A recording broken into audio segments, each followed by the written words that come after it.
ಆತ್ಮೀಯ ಸಮಸ್ತ ಕನ್ನಡ ನಾಡಿನ ನಮ್ಮೆಲ್ಲರ ಪ್ರೀತಿಯ ಮಹಾಜನತೆಗೆ ನಮಸ್ಕಾರ.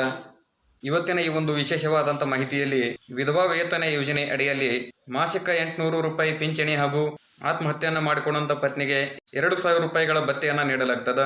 ಇದು ಯಾವ ರೀತಿ ಅಂದ್ರೆ ನಿರ್ಗತಿಕ ವಿಧವೆಯರಿಗೆ ಸಾಮಾಜಿಕ ಭದ್ರತೆಯನ್ನು ಕಲ್ಪಿಸುವುದರ ಮುಖಾಂತರ ಕರ್ನಾಟಕ ಸರ್ಕಾರ ವಿಧವಾ ವೇತನ ಯೋಜನೆಯನ್ನ ಜಾರಿಗೆ ತಂದಿರುವುದರಿಂದ ಬಡತನ ರೇಖೆಗಿಂತ ಕೆಳಗಿರತಕ್ಕಂಥ 18 ವರ್ಷ ಮೇಲ್ಪಟ್ಟಂತ ನಿರ್ಗತಿಕ ವಿಧವೆಯರಿಗೆ ಸರ್ಕಾರದ ಆದೇಶದ ಮೇರೆಗೆ 1984ರ ಏಪ್ರಿಲ್ 1ರಂದು ಜಾರಿಗೆ ತರಲಾಗಿರುತ್ತದೆ. ಈ ಒಂದು ಯೋಜನೆ ಅಡಿಯಲ್ಲಿ ಪ್ರತಿ ತಿಂಗಳು ವಿಧವೆಯರಿಗೆ ಪ್ರಸ್ತುತವಾಗಿ ಮಾಸಿಕವಾಗಿರತಕ್ಕಂಥ ಒಂದು ಪಿಂಚಣಿಯನ್ನು ಒದಗಿಸಲಾಗುತ್ತದೆ. ಅದೇ ರೀತಿಯಾಗಿ ಸಾಲಬಾಧೆಯಿಂದ ಮೃತಪಟ್ಟಂತ ಪತ್ನಿಗೆ ಸರ್ಕಾರದಿಂದ ಮಾಸಿಕವಾಗಿ 2,000 ರೂಪಾಯಿಗಳ ವಿಧವಾ ವೇತನವನ್ನು ನೀಡಲಾಗುತ್ತದೆ. ಇದರಿಂದ ಸಂತ್ರಸ್ತ ರೈತರ ಮಹಿಳೆಯರ ಸಾಮಾಜಿಕ ಹಾಗೂ ಆರ್ಥಿಕವಾಗಿರತಕ್ಕಂಥ ಒಂದು ಸ್ಥಿತಿಗತಿಯನ್ನ ಸುಧಾರಿಸಲಿಕ್ಕೆ ಇದರಿಂದ ಸಾಧ್ಯವಾಗ್ತದೆ. ನಿಮ್ಮಲ್ಲಿ ಯಾರಿಗಾದ್ರೂ ಕೆಲವೊಂದಿಷ್ಟು ಜನರಿಗೆ ತಿಳಿದಿರಬಹುದು, ಹಿಂದೊಂದು ಕಾಲದಲ್ಲಿ ಇತ್ತು ಏನಂದ್ರೆ ವಿಧವೆಯರು ಸಾಮಾಜಿಕವಾಗಿ ಆರ್ಥಿಕವಾಗಿ ಶೋಷಣೆಗೆ ಒಳಗಾಗ್ತಿದ್ರು. ಆ ಒಂದು ಸಂದರ್ಭದೊಳಗ ಗೌರವಿತ ಜೀವನವನ್ನ ಸಾಧಿಸಲಿಕ್ಕೆ ಬಹಳ ಕಷ್ಟ ಆಗ್ತಿತ್ತು.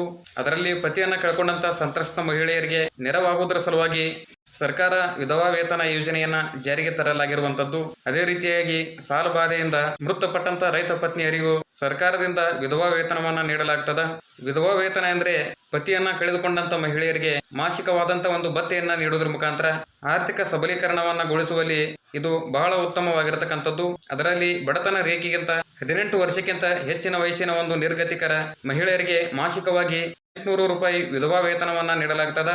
ಇದನ್ನ 1984ರ ಏಪ್ರಿಲ್ 1ರಂದು ಪ್ರಾರಂಭ ಮಾಡಿರುವಂತಹ ಅವಶ್ಯಕತೆ ಏನು ಅಂದ್ರೆ ಮಹಿಳೆಯರಿಗೆ ಒಂದು ವರದಾನ ಆಗುವುದರ ಸಲುವಾಗಿ ಇದೊಂದು ಯೋಜನೆಯನ್ನ ಆರಂಭ ಮಾಡಿದ್ರು. ಸೊ ಇದರಲ್ಲಿ ವಿಧವೆ ಅಂದ್ರೆ ಪತಿ ಜೀವಂತವಿಲ್ಲದ ಅಥವಾ ಮೃತಪಟ್ಟಿರ್ತಕ್ಕಂಥ ಆ ಒಂದು ವ್ಯಕ್ತಿಯ ಪತ್ನಿ, ಅವರ ವಾರ್ಷಿಕ ಆದಾಯ ಗ್ರಾಮೀಣ ಹಾಗೂ ನಗರ ಪ್ರದೇಶಗಳಲ್ಲಿ 32,000ಕ್ಕಿಂತ ಹೆಚ್ಚಿಗೆ ಇರಬಾರದು. ಅದರಲ್ಲಿ ಮೃತರಾಗುವವರೆಗೆ ಅಥವಾ ಪುನರ್ ವಿವಾಹ ಆಗುವವರೆಗೆ ಉದ್ಯೋಗವನ್ನು ಪಡ್ಕೊಂಡು ನಿಗದಿತ ವಾರ್ಷಿಕ ಆದಾಯಕ್ಕಿಂತ ಹೆಚ್ಚಿನ ಒಂದು ಆದಾಯವನ್ನ ಪಡೆಯುವವರೆಗೆ ಒಂದು ವಿಧವಾ ವೇತನವನ್ನ ಪಡ್ಕೋಬಹುದಾಗಿರ್ತದ.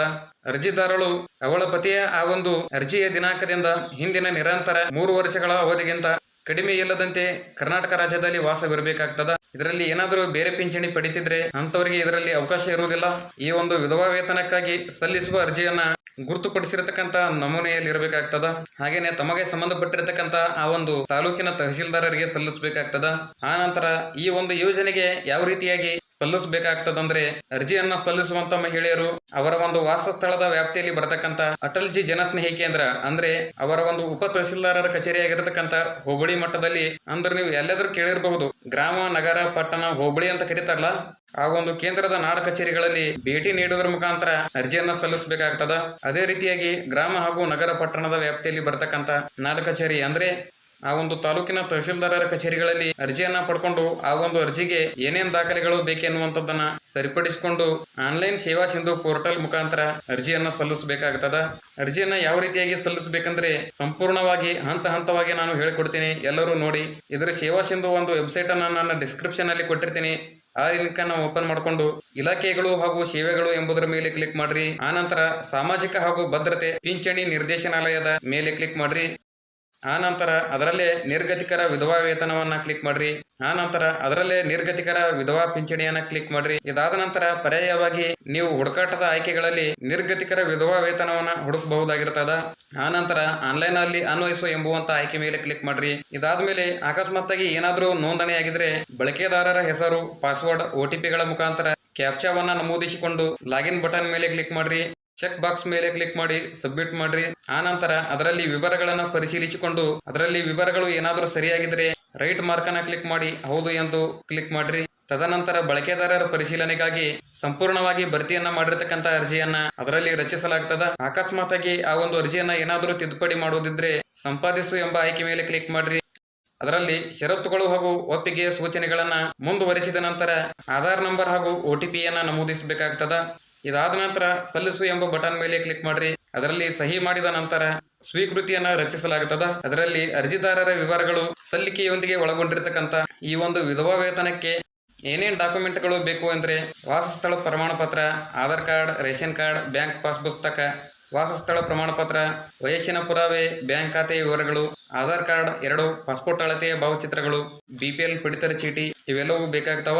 ಇದರಲ್ಲೇ ರೈತನ ಪತ್ನಿಗೆ ವಿಧವಾ ವೇತನ ಯಾವ ರೀತಿ ಅಂದ್ರೆ ಸಾಮಾಜಿಕ ಭದ್ರತೆ ಹಾಗೂ ಪಿಂಚಣಿ ನಿರ್ದೇಶನಾಲಯ ವತಿಯಿಂದ ಕರ್ನಾಟಕ ರಾಜ್ಯಾದ್ಯಂತ ಸಾಲಬಾಧೆಯಿಂದ ಆತ್ಮಹತ್ಯೆಯನ್ನ ಮಾಡ್ಕೊಂಡಂತ ಆ ಒಂದು ರೈತನ ಪತ್ನಿಗೆ ಈ ಒಂದು ವಿಧವಾ ವೇತನ ಯೋಜನೆ ಅಡಿಯಲ್ಲಿ ರೈತನ ಪತ್ನಿಗೆ ಪ್ರತಿ ತಿಂಗಳು 2,000 ರೂಪಾಯಿ ವಿಧವಾ ವೇತನವನ್ನ ನೀಡಲಾಗುತ್ತದೆ. ಅದರಲ್ಲಿ ಬರ ಪರಿಸ್ಥಿತಿ ಹಾಗೂ ಬೆಳೆ ನಷ್ಟ, ಆರ್ಥಿಕ ಸಂಕಷ್ಟ ಹೀಗೆ ಇದೇ ರೀತಿಯಾಗಿ ಕೆಲವೊಂದಿಷ್ಟು ಕಾರಣಗಳಿಂದ ರೈತರು ಆತ್ಮಹತ್ಯೆಯನ್ನ ಮಾಡ್ಕೊಂಡಿರ್ತಾರ. ಇದರ ಒಂದು ಹಿನ್ನೆಲೆಯಲ್ಲಿ ರೈತರ ಆತ್ಮಹತ್ಯೆಯ ವಿಷಯವನ್ನ ರಾಜ್ಯ ಸರ್ಕಾರ ಪರಿಗಣಿಸುವುದರಿಂದ ಆರ್ಥಿಕ ಸಂಕಷ್ಟಕ್ಕೆ ಒಳಗಾಗಿ ಆತ್ಮಹತ್ಯೆಯನ್ನ ಮಾಡ್ಕೊಂಡಂತ ರೈತ ಕುಟುಂಬಗಳಿಗೆ ಹಿತಾಸಕ್ತಿಯನ್ನ ಕಾಪಾಡುವಲ್ಲಿ ಈ ಒಂದು ಯೋಜನೆ ಅಂತವರಿಗೆ ಬಹಳ ಅವಶ್ಯಕತೆ ಆಗಿರುವಂತದ್ದು. ಈ ಒಂದು ಮಹಾಶಾಸನವನ್ನ ಪಡಿಬೇಕಾದ್ರೆ ಸಾಲಬಾಧೆಯಿಂದ ಆತ್ಮಹತ್ಯೆಯನ್ನ ಮಾಡಿಕೊಂಡಂತ ರೈತನ ಪತ್ನಿ ಆಗಿರಬೇಕು. ಅದೇ ರೀತಿಯಾಗಿ ಕೃಷಿ ಇಲಾಖೆಯಿಂದ ರೈತರ ಆತ್ಮಹತ್ಯೆಗಳ ಪ್ರಕರಣ ಅಡಿಯಲ್ಲಿ ಗುರುತಿಸಲಾಗಿರತಕ್ಕಂತ ಪರಿಹಾರ ಧನವನ್ನ ಪಡೆದಿರಬೇಕಾಗ್ತದ. ಆ ಫಲಾನುಭವಿಗೆ ವಿಧವಾ ಮಹಾಶಾಸನವನ್ನು ಮಂಜೂರಾದ ಬಳಿಕ ಇತರೆ ಸಾಮಾಜಿಕ ಭದ್ರತಾ ಯೋಜನೆಗಳಾಗಿರತಕ್ಕಂತ ವಿಧವಾ ವೇತನ, ಸಂಧ್ಯಾ ಸುರಕ್ಷಾ, ವಿಶಿಷ್ಟ ಚೇತನರು ಇಂಥ ಕೆಲವೊಂದಿಷ್ಟು ಸೌಲಭ್ಯಗಳನ್ನ ಪಡೆಯುತ್ತಿರುವಂತದ್ದು ಅವುಗಳನ್ನ ರದ್ದುಪಡಿಸಲಾಗ್ತದ. ಅದರಲ್ಲಿ ಅಕಸ್ಮಾತ್ತಾಗಿ ಫಲಾನುಭವಿ ಮರಣ ಹೊಂದಿದ್ದಲ್ಲಿ ಆ ಒಂದು ಮಹಾಶಾಸನವನ್ನ ಮುಂದುವರಿಸಲಿಕ್ಕೆ ಬರುವುದಿಲ್ಲ. ಯಾಕಂದ್ರೆ ಕರೆಕ್ಟ್ ಆಗಿ ಆ ಒಂದು ದಿನಾಂಕದಿಂದ ಮರಣ ಪ್ರಮಾಣ ಪತ್ರದಲ್ಲಿ ನಮೂದು ಮಾಡಲಾಗಿರತಕ್ಕಂಥ ವಿವರಗಳನ್ನ ಪರಿಶೀಲನೆ ಮಾಡಿಕೊಂಡು ನೋಂದಣಿಯನ್ನ ಮಾಡಲಾಗ್ತದ. ಇದರಲ್ಲಿ ಅರ್ಜಿ ಸಲ್ಲಿಕೆ ಹೇಗೆಂದ್ರೆ ಅಟಲ್ಜಿ ಜನಸ್ನೇಹಿ ಕೇಂದ್ರಗಳ ಮುಖಾಂತರ, ಆಕ್ಚುಲಿ ಹೋಬಳಿ ಕೇಂದ್ರ ಎಂದು ಕರೀತಾರೆ. ಆ ಒಂದು ಕಚೇರಿಗಳಲ್ಲಿ ಅರ್ಜಿದಾರರ ವಾಸಸ್ಥಳದ ವ್ಯಾಪ್ತಿಯಲ್ಲಿ ಬರತಕ್ಕಂತ ಆ ಒಂದು ತಹಸೀಲ್ದಾರರು ಮಹಾಶಾಸನವನ್ನ ಮಂಜೂರು ಮಾಡಿಕೊಡಲಾಗಿರ್ತಾರೆ. ಆ ಒಂದು ಮಹಾಶಾಸನ ಫಲಾನುಭವಿಗೆ ತಮ್ಮ ಒಂದು ಬ್ಯಾಂಕ್ ಖಾತೆಗೆ ನೇರ ನಗದು ವರ್ಗಾವಣೆ ಮಾಡುವುದರ ಮುಖಾಂತರ ಪ್ರತಿ ತಿಂಗಳು ನೇರವಾಗಿ ಜಮಾ ಮಾಡಲಾಗ್ತದ. ಈ ಒಂದು ಯೋಜನೆಗೆ ಅರ್ಜಿಯನ್ನ ಸಲ್ಲಿಸಬೇಕಾದ್ರೆ ಡಾಕ್ಯುಮೆಂಟ್ಗಳು ಏನೇನೆಂದ್ರೆ ಕೃಷಿ ಇಲಾಖೆಯಿಂದ ಪರಿಹಾರ ಧನವನ್ನ ಪಡೆದಿರತಕ್ಕಂತ ಪ್ರಮಾಣ ಪತ್ರ ಹಾಗೂ ಅದರ ಒಂದು ಆದೇಶ ಪತ್ರಗಳು, ಆನಂತರ ಅಟಲ್ಜಿ ಜನಸ್ನೇಹಿ ಕೇಂದ್ರ ಅಂದ್ರೆ ಹೋಬಳಿ ಮಟ್ಟದಲ್ಲಿ ಇರತಕ್ಕಂತ ನಿಗದಿತ ಅರ್ಜಿ ನಮೂನೆಯನ್ನ ಸಲ್ಲಿಸತಕ್ಕದ್ದು, ಆನಂತರ ಬ್ಯಾಂಕ್ ಖಾತೆ ವಿವರಗಳು, ಆಧಾರ್ ಕಾರ್ಡ್, ಜಾತಿ ಹಾಗೂ ಆದಾಯ ಪ್ರಮಾಣ ಪತ್ರ, BPL ಕಾರ್ಡ್ ಇವೆಲ್ಲವೂ ಕಂಪಲ್ಸರಿ ಬೇಕೇ ಬೇಕು. ಇದಿಷ್ಟು ಈ ಹೊತ್ತಿನ ಸಾರ್ವಜನಿಕರ ಮಾಹಿತಿ ಆಗಿರುವುದರಿಂದ ಎಲ್ಲರಿಗೂ ಧನ್ಯವಾದವನ್ನು ಹೇಳ್ತೀನಿ. ಜೈ ಹಿಂದ್, ಜೈ ಕರ್ನಾಟಕ, ವಂದೇ ಮಾತರಂ, ಶುಭ ದಿನ.